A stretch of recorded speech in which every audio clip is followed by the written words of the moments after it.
Oi, eu me chamo Mariana Loretti, tenho 31 anos, sou uma mulher preta, sou de tranças, utilizando uma blusa branca e hoje eu vou entrevistar a Ana Lopes, psicóloga e psicanalista, que vai participar do nosso videocast da matéria de psicanálise teórica e prática. Sou uma mulher branca de 56 anos, portanto cabelo grisalhos, um pouco frisadinhos assim, né?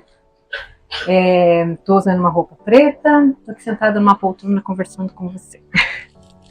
Formei na UFSC, trabalhei por 22 anos lecionando no ensino superior em curso de psicologia, fiz mestrado e doutorado na Universidade Federal de Santa Catarina, formação em psicanálise pelo CEP, que é uma instituição daqui. Ana, para começar, nós gostaríamos de saber como a cultura molda o desejo. Como que o sujeito, na sua constituição, ele está constituído dentro de um social. Né? Depois a gente pode falar um pouquinho, vou provocar vocês, porque que às vezes parece meio mito falar da psicanálise, o social, né? Eu que gostaria de entrevistar vocês, do porquê que vocês escolheram esse tema. Mas se a gente for olhar na obra de Freud, né, tem lá os textos, inclusive chamados por um autor de textos culturais, o Mal-Estar da Civilização, talvez seja o mais presente nas nossas memórias e corações, onde ele fala da cultura, né? O Mal-Estar da Cultura, também em algumas traduções. Ali ele vai estar no momento em que ele constituiu, na teoria, a ideia do superego, enfim, então ele vai mostrar como no âmbito da cultura, a gente, para estar aqui nessa cultura, né, para estar aqui vivendo o que vivemos, a gente abre mão de muitas das nossas vontades, dos nossos desejos, né? Ou seja, como a gente é moldado aí nessa perspectiva. Por outro lado, né, também se não tivéssemos esse processo, né, de vivência dentro da cultura, também não conseguiríamos acessar coisas, delinear o que queremos, enfim. Né? Então ele vai ali falar desse problema do mal-estar da civilização, né, que somos colocados aí dentro da cultura como elementos que inibem os nossos impulsos, enfim, e também ao inibir formamos uma dimensão superegóica e equilibramos aí na dimensão egóica, pensando aí um esquema simples da segunda tópica do Freud, né? Mas a cultura, então, ela vai moldando na medida em que vai nos apresentando coisas condicionantes. Né? Então, a cultura pode ter me apresentado uma prática letrada, isso faz eu uma pessoa com maior capacidade de simbolização, expressão. A cultura pode me apresentar o que eu chamo de práticas divisórias, Michel Foucault chama, né, de práticas divisórias, aquela que nos hierarquiza, aquela que nos cria fronteiras, né, aquela que coloca pessoas superiores umas às outras, em termos de raça, enfim, nos molda então como pessoas com pouca possibilidade humana, vamos dizer assim, quando praticamos essas práticas divisórias. Por exemplo, ontem foi o Dia Nacional da Luta Antimanicomial. Olha, uma prática divisória bastante grande na nossa sociedade que constituiu o asilamento da pessoa com sofrimento psíquico, com uma produção diversa.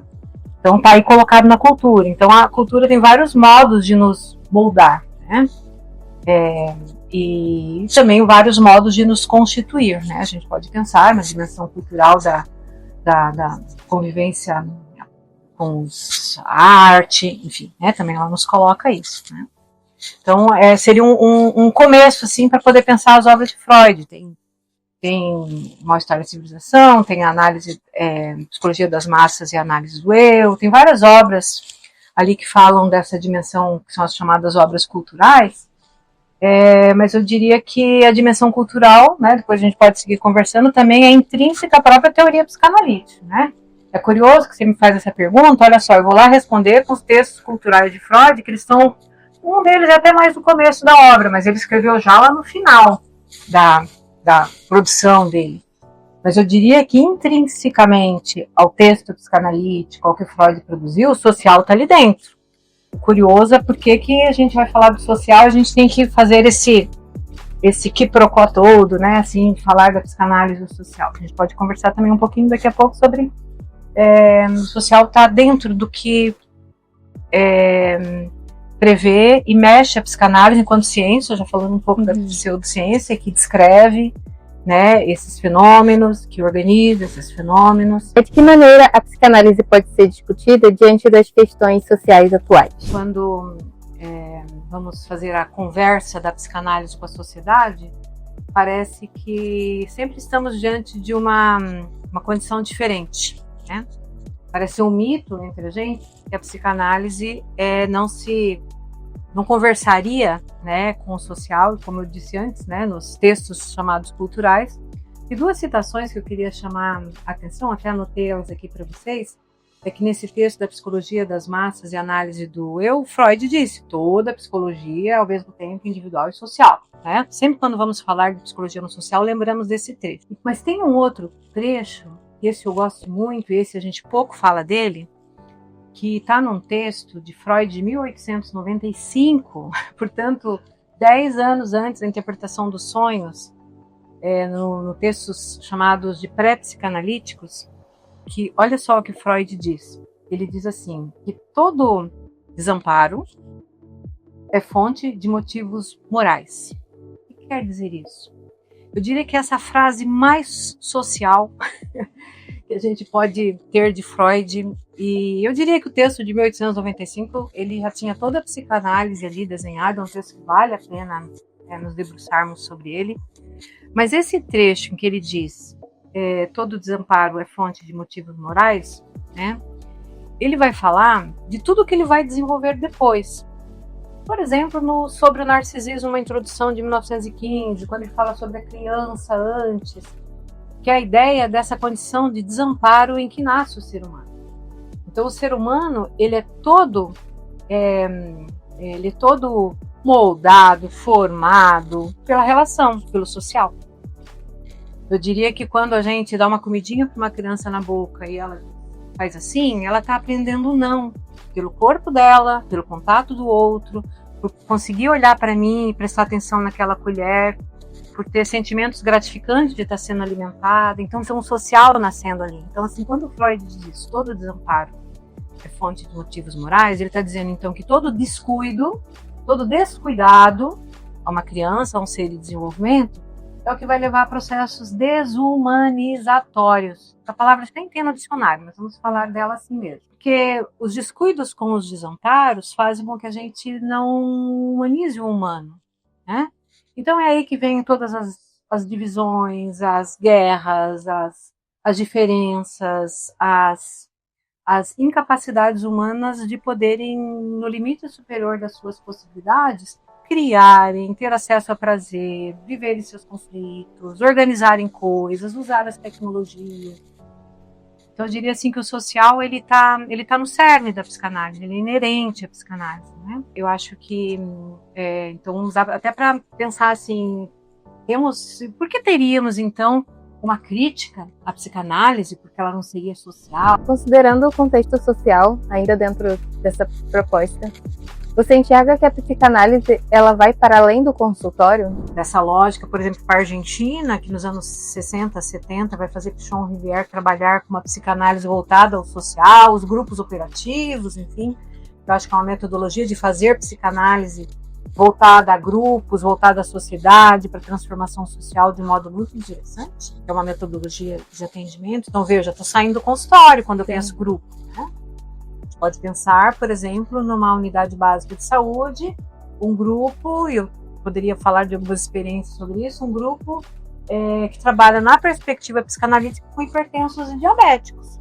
Né? Pessoas que perderam a possibilidade de metabolizar açúcar, por exemplo, que sofrem, se deprimem por isso. Como que a psicanálise vai lidar comigo, que tenho essa dificuldade, você que tem essa dificuldade, e os nossos vínculos a partir disso, se você é minha família, enfim. Então tem a psicanálise podendo lidar com isso. Então eu diria assim que dentro dessa ideia dos casos difíceis, né, o consultório foi ficando questionado, né, esse modelo consultório como o único espaço em que pode se dar a prática psicanalítica, né. Eu gosto da ideia dos 4 conceitos fundamentais de psicanálise, né, não sei se eu lembro de todos eles, mas o inconsciente, pulsão, repetição e transferência. Onde esses conceitos possam acertei? Onde esses conceitos se façam presentes, a gente pode estar pensando a prática psicanalítica. Eu diria que tem outros conceitos aí que precisam ser pensados juntos, né? Perfeito, Ana. E para finalizar, poderíamos falar um pouquinho da relação da psicanálise com a ciência? Falar um pouquinho só sobre isso? Né?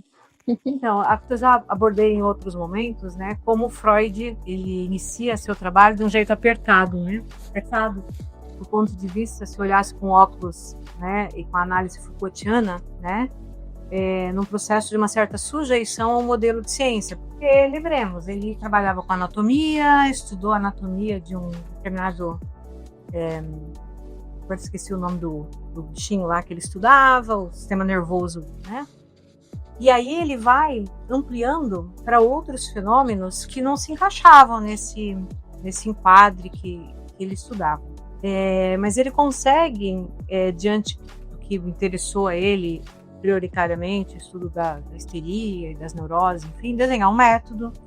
Ele consegue colocar esse método em congressos e debates. Ele mostra os casos que ele não alcançou sucesso e mostra por quê. Ele propõe que estudos sejam feitos e faz estudos e mostra alcances. Então, eu diria que ele surge como uma prática e uma teoria apertada dentro de um determinado contexto que propõe para os sofrimentos, para os adoecimentos, para as psicopatologias que na época estavam inclusive sendo classificadas, um outro modo de compreensão, né? Só não era o modo como o modelo cooperiano da época, enfim, previa, enfim. Então, assim, ele tinha demonstrabilidade, que é um princípio da ciência, ele tinha discutibilidade, que é um princípio da ciência. Agora, é bem importante dizer que nessa mesma época a gente tinha uma série de outras ciências que sofriam dos mesmos problemas, né? A sociologia, enfim, que são aquelas ciências que lidam com um fenômeno que lida com o humano, com o homem, com uma mulher, enfim, que interage com esse conhecimento. Então, a gente deveria questionar a psicanálise como ciência ou a gente deveria pesquisar o modelo apertado de ciência ou o modelo único de ciência? Acho que é importante dizer isso. Por exemplo, tem um trabalho de um autor chamado George Broyd, que vale a pena conhecer. O George Broyd, ele é um professor, vocês conhecem? Ele é um professor da PUC de São Paulo, que ele trabalha com psicanálise em situações críticas. Então, ele e a Maria Helena Broyd, acho que é esse o nome dela, eles têm várias publicações, elas são fáceis de serem encontradas na PUC de São Paulo, e que ele vai falar assim, olha, a psicanálise pode trabalhar com aqueles 4 conceitos fundamentais da psicanálise, com método, escuta territorial, a ida até o território e ver o que as pessoas vivem nesse território. A partir daí, a psicanálise pode trabalhar criando dispositivos de escuta. Ele vai dizer uma coisa simples, mas muito fantástica, que comece a escutar alguém que vive condições sociais precárias, de fato escutá-la. Não querendo exatamente dar rapidamente para ela a condição que ela precisa, como todos nós, mas escute-na. E você vai ver que ela consegue, a partir dali, te ver como um sujeito, ver as suas possibilidades outras, desde que vocês tenham ali a possibilidade de construir dispositivos de atendimento. Procure nessa pessoa as ancoragens. A pergunta dele outra pergunta muito bacana, né? Além dessa fala, escute alguém atentamente, que é tentar identificar o que faz essa pessoa se manter viva. Aí a gente vai estar ligando essa pessoa com as pulsões de vida, apesar das pulsões de morte até então estarem preponderando ali até aquele momento. Então, assim, pense, é preciso a gente ter o desafio de pensar um método de trabalho, né? E demonstrar como, quando isso é feito, de fato, com desenho de uma política pública que alcance, que não seja precarizada, como teve muitas políticas públicas vinham sendo aí precarizadas e ainda precisam de muito investimento, né? Precisamos desenhar métodos que deem conta desses fenômenos, né? E aí poder ver as demonstrações, as pessoas poderem viver melhor, né? Acho que seria uma grande comprovação da psicanálise como ciência e necessariamente articulada com outras teorias, né? Acho que é isso. Perfeito, muito obrigada. Deixa eu ver.